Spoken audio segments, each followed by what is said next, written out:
সেই সময়ের কাফেররা ঈসা আলাইহিস সালাতু ওয়াস সালাম যখন আল্লাহর জমিনে আল্লাহর দ্বীনের দাওয়াত মানুষদের কাছে দিতে লাগলেন, যখন তার দাওয়াতের কারণে মানুষেরা ভূত পূজা, গাছ পূজা, দেবদেবীর পূজা ছেড়ে যখন তারা একমাত্র আল্লাহ রব্বুল আলামিনের ইবাদতের জন্য যখন তারা রেডি হয়ে যাচ্ছেন, যখন তারা সমস্ত ভূত পূজা, গাছ পূজা, বিভিন্ন ধরনের দেব দেবীর পূজা ছেড়ে যখন তারা এক আল্লাহর ইবাদত করতে লাগলো, দলে দলে যখন সবাই মুসলমান হতে লাগলো, এমন সময় তারা পরিকল্পনা করলো, এই ঈসা যদি বেঁচে থাকে, আমরা সবাই আমাদের বাপ দাদার ধর্ম ত্যাগ করে আমরা সবাই ঈসাই হয়ে যাব।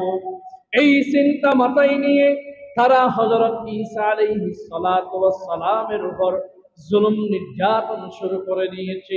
এমনকি তাকে ফিটাতে ফিটাতে এমন ভাবে মারধর করত, তিনি একবার হুশ একবার বেহুশ, তাকে বস্তার ভিতর ঢুকিয়ে মাছ দিতে দিতে তাকে সেখানে বেহুশ করে তাকে সাগরের মধ্যে, পাহাড়ের মধ্যে ফেলে দিয়ে আসতেন। হযরত ঈসা সেখান থেকে আবার তিনি আল্লাহর দাওয়াত যখন দিতে লাগলেন, তারা চিন্তা করলেন এই ঈসাকে আর দুনিয়ার মধ্যে বাঁচানো যাবে না, তাকে রাখা যাবে না। তারা তাকে মারার জন্য পরিকল্পনা করলো।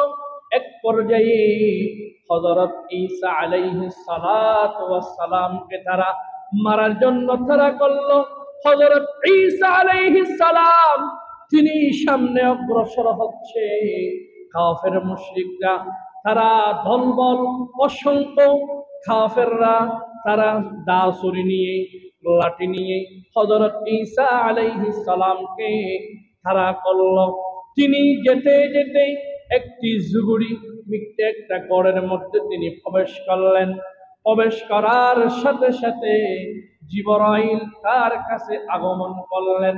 ও ঈসা, তোমার কি সাহায্যের প্রয়োজন?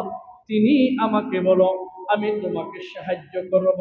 হযরত ঈসা বললেন, ও জিবরাইল, আমি তো তোমার কাজ করি না, আমি কাজ করি আমার রবের।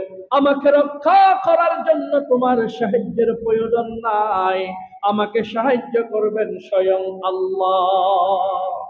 হযরত ঈসা আলাইহিস সালামকে তারা মারার জন্য কয়েকজন মানুষ যখন উপস্থিত হয়ে গেল, সেখানে একজন তাদের নেতা ছিল, তিনি বিচক্ষণ, বুদ্ধিমান, শক্তিশালী, পাওয়ারফুল। তাকে তারা ঢুকিয়ে দিলেন, তুমি ঢুকো, ঈসাকে এখানে হত্যা করো। তিনি ঢুকিয়ে গেলেন। ঢোকার পরে হযরত ঈসা আলাইহিস সালামকে আল্লাহ রাব্বুল আলামিন ওই ঘর থেকে আসমানে উঠিয়ে নিলেন। আল্লাহর কোরআনে এসেছে, ইন্নী মুতাওয়াফফিকা ওয়া রাফিউকা ইলাইয়া ওয়া মুতাহহিরুকা মিনাল্লাযীনা কাফারু ওয়া জাইলুল লিল্লাযীনা তাবাউ। জোরে বলুন আল্লাহু আকবার। ঈসা আলাইহিস সালামকে তারা সেখানে ফেলেন না, সেখানে ওই ব্যক্তি ঢুকে দেখলেন ঈসা উধাও হয়ে গেছে। বাহিরে যারা কাফের ছিল তারা সেখানে প্রবেশ করলেন। প্রবেশ করার পরে ওই যিনি তাদের লিডার, তাকে আল্লাহ রাব্বুল আলামিন সাথে সাথে ঈসার রূপ ধারণ করিয়ে দিলেন। তারা তাকে ঈসা মনে করে সেখানে তাকে কেটে টুকরো টুকরো করে ফেললেন। তারা সেখান থেকে আনন্দ চিত্তে চলে আসলো।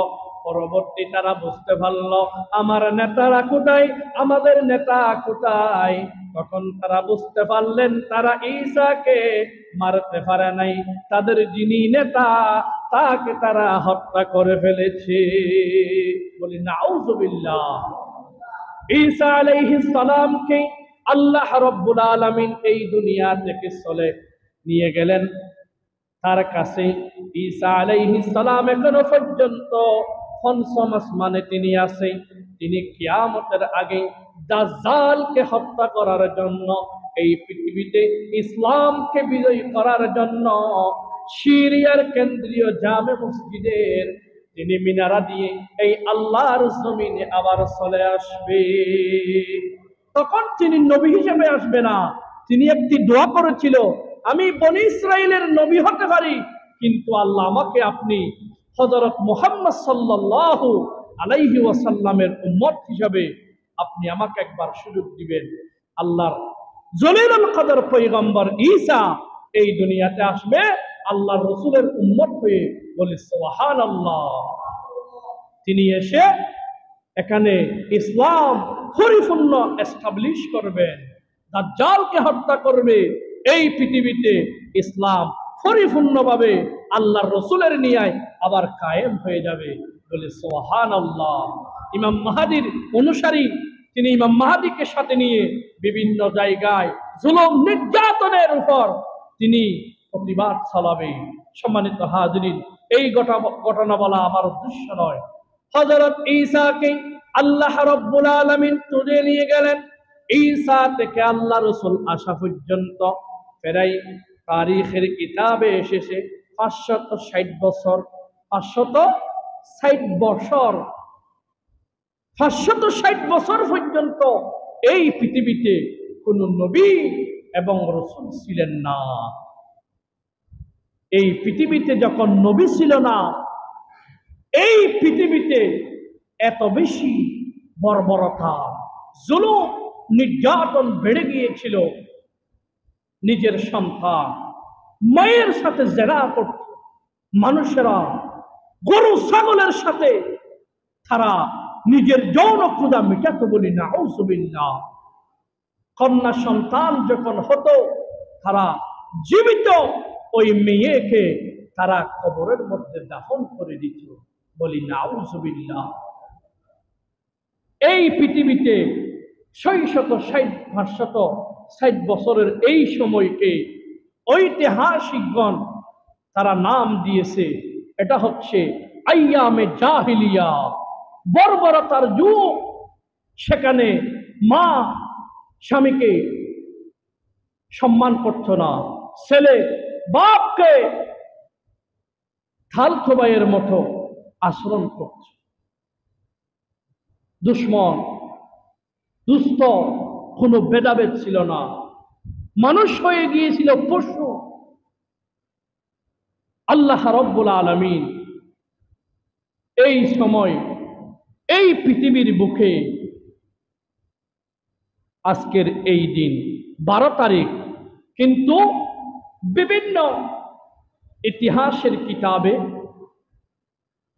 সিরাতের কিতাবে এসেছে আল্লাহ রাসূল এই পৃথিবীতে এসেছে সোমবার। এটার ব্যাপারে কোনো কি নেই, ইখতিলাফ নেই, কোনো মতপার্থক্য নেই। 12 রবিউল আউয়ালের ব্যাপারে পার্থক্য রয়েছে, মতান্তর, বিভিন্ন মতামত রয়েছে। অনেকেই বলেছেন 8 রবিউল আউয়াল, অনেকেই বলেছেন 9 রবিউল আউয়াল, আবার অনেকেই বলেছেন 12 রবিউল আউয়াল। আল্লাহর রাসূল এই পৃথিবীর বুকে আগমন করেছেন